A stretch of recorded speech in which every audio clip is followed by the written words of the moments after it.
साईं की बात। बच्चे, मैं जानता हूँ तुम्हारे साथ कुछ लोगों ने अच्छा नहीं किया, मैं सब जानता हूँ मेरे बच्चे, लेकिन तुम ऐसा मत करना।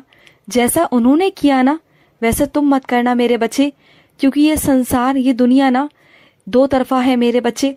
सबके दो चेहरे हैं, लेकिन तुम सिर्फ एक चेहरा लगाना, क्योंकि ना मेरे बच्चे तुम मेरे बच्चे हो, तुम्हारा दिल साफ है। और जो दो चेहरे लगाकर घूमते हैं ना, उनका आज नहीं तो कल पर्दाफाश होता ही होता है। वो जीवन में कभी आगे नहीं बढ़ पाते। वो हो सकता है कि कुछ पल आगे चले जाए, कुछ दिन आगे चले जाए, सफलता उन्हें प्राप्त हो जाए, दूसरों का हक मारकर, दूसरों के साथ गलत कर कर, उनके साथ हमेशा दुर्व्यवहार कर कर, लेकिन वो आगे नहीं बढ़ पाएंगे, कभी नहीं। लेकिन तुम वैसा मत बनना मेरे बच्चे, उन लोगों की तरह बिल्कुल मत बनना। तुम जैसे हो वैसे ही रहना। साईं के बच्चे हो, तुम मेरे बच्चे हो, तुम हमेशा मेरे बच्चे बनकर रहना। तुम जैसे निस्वार्थ भाव से सबकी सेवा करते हो ना, बस वैसे ही करना, क्योंकि ये दुनिया बिना स्वार्थ के किसी का कोई भी काम नहीं करती, चाहे वो रिश्तेदार हो या कोई भी मेरे बच्चे। लेकिन तुम ऐसा कभी मत करना, क्योंकि तुम मेरे बच्चे हो, तुम साईं के हो मेरे बच्चे। और अगर तुम ऐसा करोगे ना तो देखना, कभी तुम्हारी जिंदगी में परेशानी नहीं आएगी, कभी मैं आने नहीं दूंगा। और सुनो, दूसरों को ना हमेशा महंगा और खुद को सस्ता समझना बंद करो। ये तुम्हारी ही कमी है कि तुम दूसरों को हमेशा अहमियत देते हो, सबका मान सम्मान करते हो। ठीक है, मानता हूँ कि सबका मान सम्मान करना बहुत ज्यादा जरूरी है, सबको मान दो, इज्जत दो, लेकिन इसका मतलब ये तो नहीं ना खुद को नजरअंदाज कर दो। नहीं मेरे बच्चे, मैं ये बात कभी नहीं कहता कि खुद को नजरअंदाज कर कर दूसरों को इज्जत दो, कभी नहीं कहता। पहले खुद की कीमत को समझो, अपनी अहमियत को समझो, खुद को इज्जत दो, खुद को सर्वोपरि रखो, उसके बाद दूसरों की सोचना। और सुनो, तुम्हारा बुलावा आ चुका है मेरे बच्चे शिरडी से। तुम्हें क्या लगता है तुम कहोगे और मैं नहीं सुनूंगा? ऐसा नहीं हो सकता मेरे बच्चे। मैंने तुम्हें बुलाया है, शिरडी बुलाया है मेरे बच्चे, तो शिरडी आ जाना। मैं तुम्हारा बेसब्री से इंतजार कर रहा हूँ मेरे बच्चे, आ जाना। तुम्हारे शिरडी आने से पहले ना सारे इंतजाम हो चुके होंगे मेरे बच्चे, सब कुछ हो चुका होगा, बस तुम्हें वहां पर आना है। और एक बात और है वहां पर, कि वहां मैं तुम्हें खुद लेने आऊंगा, ठीक है ना? मैं तुम्हें खुद लेने आऊंगा और वहां पर मैं तुम्हें मिलूंगा। मैं जानता हूँ तुम्हें शिरडी के बारे में ना कुछ ऐसी जगहें हैं जो तुम्हें नहीं पता, वो तुम्हें मैं बताऊंगा। वहां पर मैं तुम्हें मिलूंगा और वहां पर मेरे ही माध्यम से तुम हर जगह जाओगे, वो हर जगह देखोगे जहां तुम कभी नहीं गए, जहां के बारे में तुमने कभी नहीं सुना और कोई नहीं जानता, बहुत कम लोग जानते हैं। और उनमें से तुम एक खास बच्चे हो मेरे, जो तुम वो सब जानोगे, सब देखोगे और मेरा अनुभव करोगे। मैं हमेशा तुम्हारे साथ ही रहूंगा उस वक्त, जब तक तुम वापस नहीं जाते ना, तब तक मैं तुम्हारे साथ शिरडी में ही रहूंगा, वही रहूंगा मेरे बच्चे। और कल तुम्हारा बुलावा है मेरे बच्चे, कहीं से तुम्हारे पास निमंत्रण आया हुआ है ना, तो वहां तुम्हें जाना है मेरे बच्चे, उस निमंत्रण में तुम्हें जाना है, क्योंकि वहां पर मैं विराजित हूँ मेरे बच्चे। वहां जाना और खूब मेरे भजन करना, कीर्तन करना, मुझे याद करना। मैं तुम्हें बहुत सारा आशीर्वाद वहीं से बैठे बैठे दूंगा, वहीं से तुम देखना मेरे बच्चे, आना। और तुम्हें इतना अच्छा लगेगा ना, तुम्हारे मन को सुकून शांति प्राप्त होगी मेरे बच्चे, तुम्हें बहुत अच्छा लगेगा। आना जरूर मेरे बच्चे। और तुम्हें ही जाना है, ये नहीं कि तुम किसी और को भेज दो, सिर्फ और सिर्फ तुम्हें ही जाना है। ये निमंत्रण मैंने तुम्हें भिजवाया है, तो तुम ही आओगे, ठीक है ना मेरे बच्चे?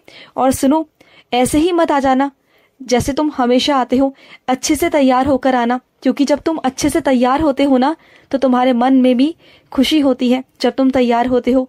और ये बात मैं जानता हूँ मेरे बच्चे, तो ऐसे मत आना, अच्छे से तैयार होकर आना, और मैं भी तैयार रहूंगा, ठीक है ना मेरे बच्चे? और सुनो, किसी की बातों में मत आओ। हमारे रिश्ते के बीच में ये भाग्य की रेखाएं क्या करेंगी मेरे बच्चे? जहाँ प्यार होता है ना, जहाँ इज्जत होती है, वहां कोई भाग्य की रेखाएं काम नहीं करती, कोई ज्योतिषीय विद्या काम नहीं करती मेरे बच्चे, ये सब भूल जाओ। प्यार से बड़ी कोई ताकत नहीं मेरे बच्चे इस दुनिया में। राधा कृष्ण एक उदाहरण है मेरे बच्चे। तो फिर क्यों सोचते हो इस बारे में? क्यों? आगे बढ़ो। अगर तुम सच में प्यार करते हो और तुम्हारा प्यार सच्चा है ना मेरे बच्चे, तो तुम्हें किसी के बारे में सोचने करने की जरूरत नहीं। इन सब चीजों से बाहर निकलो। मैं यही तो सिखाने आया हूँ। ये दुनिया ना वहमों में फंसी हुई है कि ये नहीं करना, वो नहीं करना, इस विधि विधान से करना है, उस विधि विधान से करना है, फंसी हुई है। और जैसी भेड़ चाल चल रही है वैसा ही सब भागते हैं। तो वो सब में तुम्हें नहीं पड़ना है। तुम अलग क्यों हो जानते हो? क्योंकि तुम साईं के बच्चे हो और मैं तुम्हें उस अंधकार से रोशनी की तरफ ले जाना चाहता हूँ। सच दिखाना चाहता हूँ कि सच आखिर है क्या मेरे बच्चे। तो वो तुम्हें समझना होगा। तुम साईं के बच्चे हो। तुम अंधकार में बिल्कुल मत जाओ मेरे बच्चे। तुम समझो बातों को कि तुम्हारा साईं बैठा हुआ है तुम्हारे साथ। और जब मैं बैठा हूँ, ब्रह्मांड नायक तुम्हारे साथ बैठा है ना, तो किसी के बारे में सोचने की, करने की कोई जरूरत नहीं मेरे बच्चे। जो तुम्हारा मन करे, जैसा मन करे वैसा करो, मेरा आशीर्वाद लो। और हाँ, किसी भी बंधन में बंधने से पहले एक बार मेरे मंदिर जरूर आना मेरा आशीर्वाद लेने। और तुम पहले भी आ चुके हो मैं जानता हूँ, लेकिन तुम दोबारा नहीं आए, तो आना जरूर मेरे बच्चे। मैं तुम्हें ढेर सारा आशीर्वाद देकर भेजूंगा। समझ गए ना? और सुनो, अगर तुम किसी की मदद करते हो ना, तो मौसम के हिसाब किया करो मेरे बच्चे। जैसा मौसम है, गर्मी है, सर्दी है, बरसात है, तो उसी के हिसाब से उसकी मदद किया करो मेरे बच्चे। और सुनो, अगर तुम अन्नदान करना चाहते हो और अगर तुम सक्षम नहीं हो ना मेरे बच्चे, तो सुनो, एक मुट्ठी तो चावल डाल सकते हो ना पक्षियों को, और एक बिस्किट का पैकेट तो तुम दे सकते हो ना किसी बच्चे को। वो तो तुम कर ही सकते हो ना, इतना तो तुम कर ही सकते हो ना मेरे बच्चे। अगर तुमने इतना ही कर लिया ना, तो वो मेरे लिए बहुत है मेरे बच्चे, बहुत है। उसी से तुम्हारा साईं बहुत प्रसन्न हो जाएगा मेरे बच्चे, बहुत प्रसन्न होगा।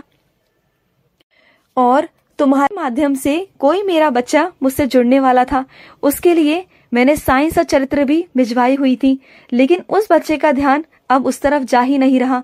वो तो पता नहीं कहाँ फंसा हुआ है, बल्कि उसे मैं अपनी तरफ खींचना चाहता था। तो सुनो मेरे बच्चे, वो तुम्हारे माध्यम से जुड़ा था ना, तो उसे दोबारा एक बार बात करो, दोबारा समझाओ और उसे मुझसे जोड़ो। कहो कि उसके साईं उसे पुकार रहे हैं, आ जाओ मेरे शरण में। वो बच्चा मेरी शरण में आएगा ना, तो उसके सारे दुख, सारे कष्ट मैं खत्म कर दूंगा, जड़ से खत्म कर दूंगा। आज जिन परेशानियों में वो है ना, उन सब से उन्हें बाहर निकाल दूंगा। उसे बोलो कि वो मेरे पास आए, अपने साईं के दरबार में आए। और इस साईं के दरबार से आज तक कभी कोई खाली नहीं गया, कभी नहीं गया। और अगर कोई है तो बता दो, मैंने हमेशा कहा है ना, मेरी शरण आ खाली हो तो कोई मुझे बताए। मैंने ऐसा ही नहीं कहा मेरे बच्चे, मैंने अपने एक एक वचन में सत्य कहा है मेरे बच्चे।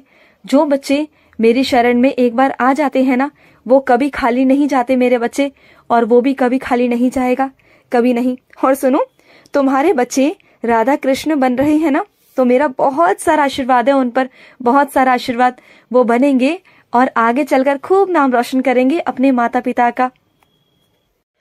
और मैं तुम्हारे पास आने वाला हूँ दक्षिणा के लिए। मैंने तुमसे कहा था ना कि मैं आऊंगा तुम्हारे घर पर दक्षिणा लेने, तो मैं आऊंगा मेरे बच्चे। मैं कल ही आ रहा हूँ तुम्हारे पास दक्षिणा लेने, ठीक है ना? तैयार रहना तुम, मैं आऊंगा तुम्हारे पास। पहचान लेना अपने साईं को। जो तुम कर रहे हो ना, हाँ मेरे बच्चे, थोड़ा सा कठिन है, लेकिन नामुमकिन नहीं है, तुम कर लोगे, तभी तो मैंने तुम्हें दिया है। खुश रहो। आज का रात्रि साई संदेश समाप्त हुआ।